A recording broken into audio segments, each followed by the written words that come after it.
За зөвшөөрлийн хуультай холбоотой нэг хэд хэдэн асуулт байна.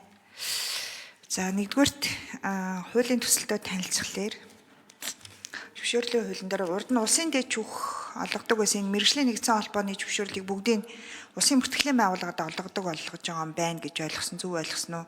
Хэрвээ тийм бол улсын дэд шүүхийн саналыг авсан уу? Ер нь бол улсын дэд шүүхийн мэргэжлийн холбоодыг бүртгэжсэнтэй холбоотой ямар асуудал гарч исэн бол үүнд хийсэн судалгаа шинжилгээ байна уу гэсэн нэг юм асуулт байна.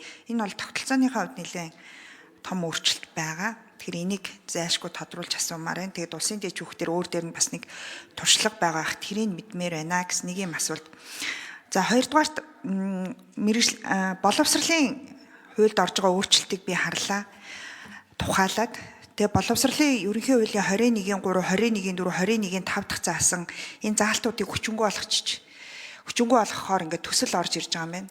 Энэ ямар заалтууд вэ гэхээр боловсролтой холбоотой за сургуулийн зөвшөөрөл авахын тулд ерөнхий боловсролын сургууль гэж төсөөлөе л да.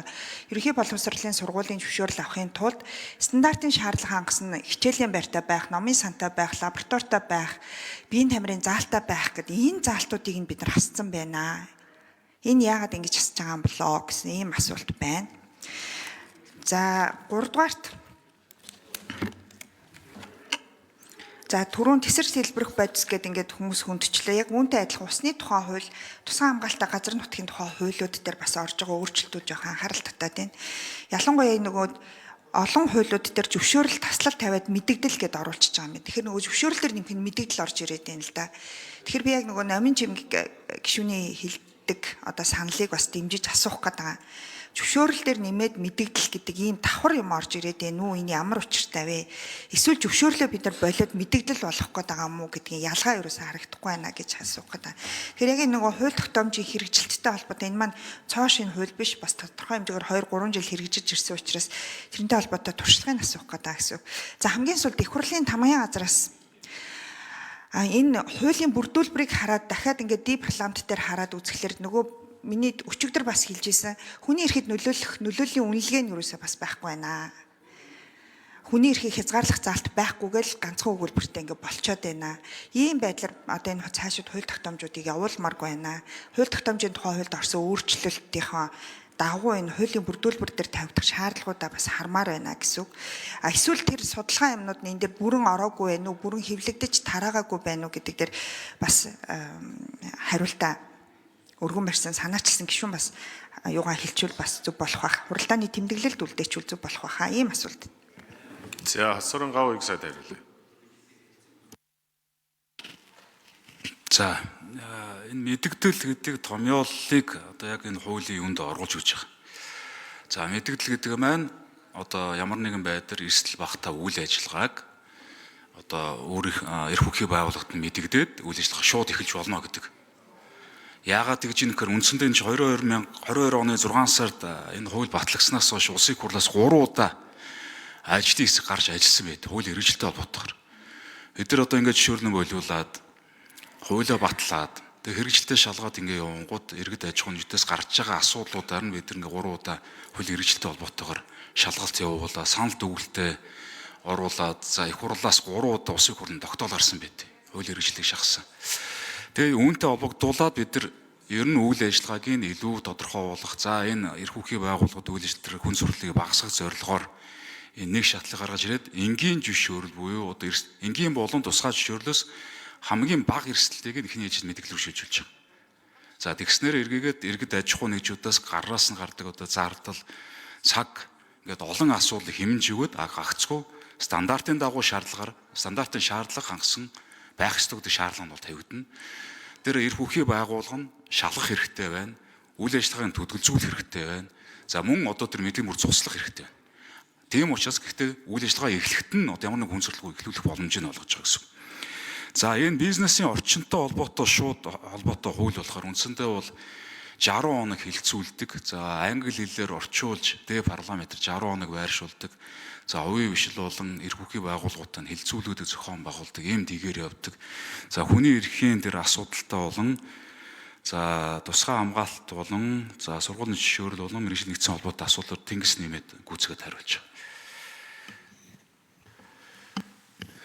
За нэрээ танилцуулаарай.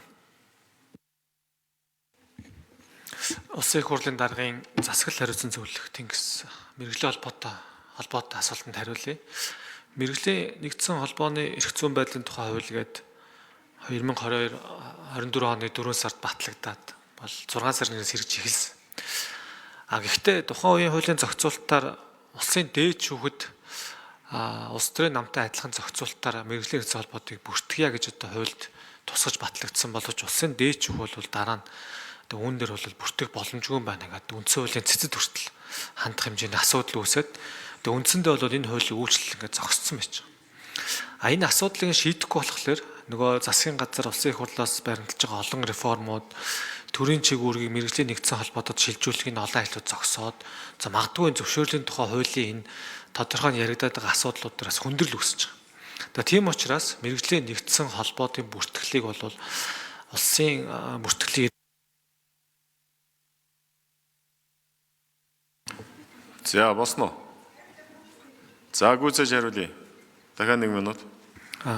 Тэгэхээр мэргэжлийн нэгдсэн холбооны бүртгэлийг улсын бүртгэлийн ерөнхий газарт бол шилжүүлэхээр энэ хуулийн төсөлд бол дагалдаж оруулсан байж байгаа.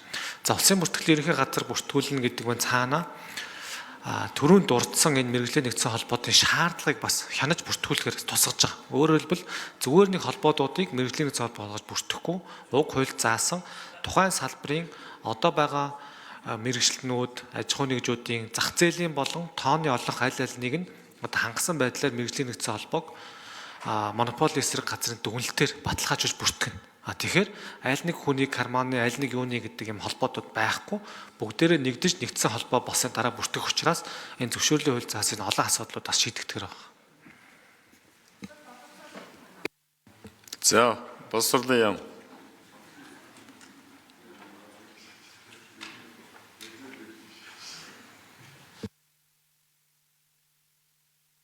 Боловсролын яам, төрийн захиргааны удирдлагын газрын ахлах шинжээч Ч Баярмаа гишүүний асуултанд хариулъя.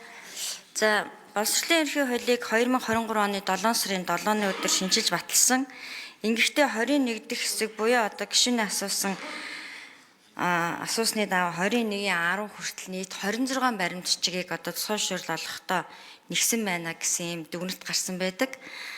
Энэ одоо тусгайшуурал олгохын тулд одоо иргэн хуулийн этгээдээс шаардж байгаа баримтчгуудыг цөөлөх шаардлагатай учраас боловсролын ерхий хуулийн 21-ийн 3, 21-ийн 4, 21-ийн 5 дахь хэсгийг одоо зохих техникийн зохицуулалтад заасан шаардлага заасан баримтчгийг дахиж шаардах шаардлагагүй учраас хасхан зүйтэй маа гэсэн ийм саналыг босруулсан.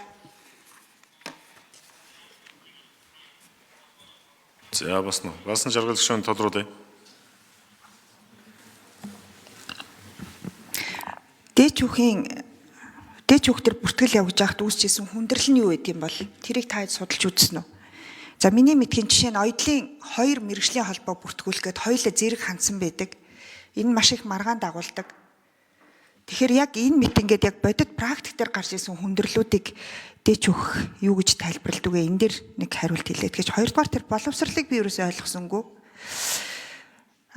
Энэ зөвшөөрөл авахад одоо жишээ нь энэ бие тамирын заал мэргэжлийн одоо шаардлага хангасан хичээлийн байр энэ гэдэг шаардлагуудаа хүчингүй болгоод байгаа мó эсвэл энэ нь өөр газар заасан байгаа учраас давхардаад байна гэд хүчингүй болгоод байгаа мó гэдгээ тодорхой хэлээд гэж өөр хэрвээ газар заасан гэж байгаа бол хаана заасан байгаа вэ гэдгийг тодорхой хэлээд. Тэр хүний эрхийн үнэлгээний хувьд бас ямар тайлбар хэлэх үү? Судалгааны эсвэл хийгдсэн үү хийгдээгүй юу? Яг хүний эрхэд нөлөөлөх байдлын үнэлгээ хийгдсэн үү? Нэмээд дараага 1 минут нэмээд авчи. За басан жаргал гишүүнд 1 минут өгье.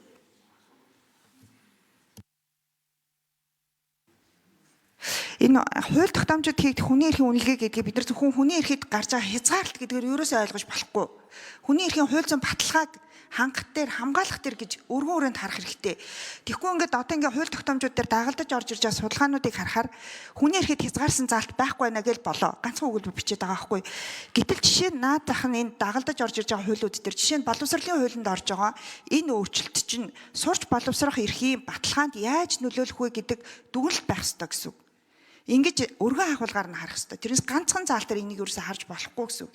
Тэгэхээр цаашид манай их хурлын тамгын газар гэсэндээ энэ хууль тогтоомжийн хуулийнхаа энэ заалтыг холбогдох үнэлгээг заавал хийдэг байх шаардлага нарийн тавиач. Тэгэхгүй энэ мэтэр ингээд халтуурдаад яваад ах юм бол бид нар энэ хууль ингэж баталсны хэрэг гарахгүй гэдгийг бас хэлээ. Тэгээд дараагийн хуулиуд дээр дахиж ийм байдлаар хуулийг оруулж ирмээргүй байна.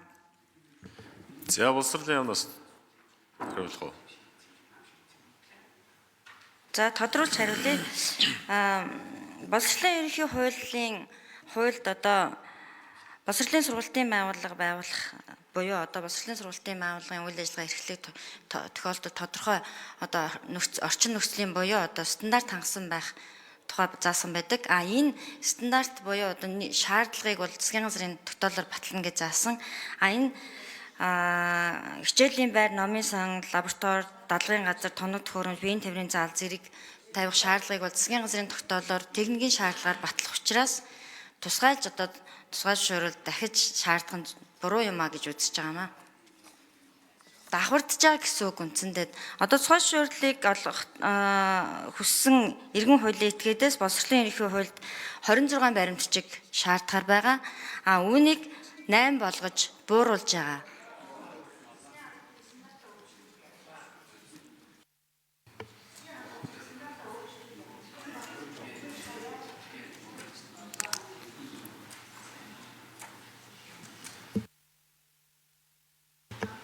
Яг харуулсан.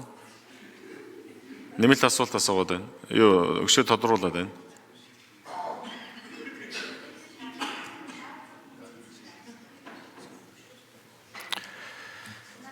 За Лавсрынгийн Соронзон бод.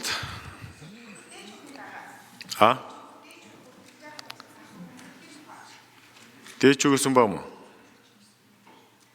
За хариул. 4 номер. Өөрөг танилцуулаарай. Улсын хурлын даргын зөвлөх тэнгис. За улсын дээд шүүх бол үндсэн хуулийн цэцэд бол хүсэлт гаргасан. За хүсэлт гаргасан хүсэлтийн агуулга нь бол бид ингэж ойлгож байгаа нь улсын дээд шүүх бол өөрөө тийм бүртгэлийн газар бол байх ёстой юу гэдэг асуудлыг ярьсан байлээ. Тэгээд мөн одоо түүнтэй холбоотой ялангуяа тэр олон холбоод гарч байгаа маргаан үсгэж штэ. Нөгөө ийм холбоо манайх мэрэгжлийн танайх мэрэгжлийн босгоод ийм асуудлуудыг шийдвэрлэх юм нь одоо шүүхээр шийдвэрлүүлээд тэр маргаан үүссэн тохиолдолд эргээгээ тэр маргааных нь нэг эцсийн хянан шийдвэрлэх газар нь улсын дээд шүүх өөрөө учраас бас дараа нь тухайн бүртгэлтэй холбоотой маргаан асуудал үүссэн үед бас шүүх тогтолцооны энэ асуудал нь өөртөө эргэж ингэж яах юм байж болцсохгүй гэдэг юм юу гаргасан юм бэлээ.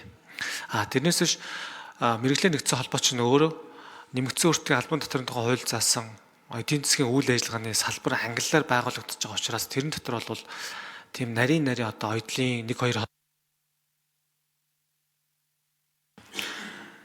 За Лавсрынгийн Соронзон бод гүшүүн. Асуулт асуу.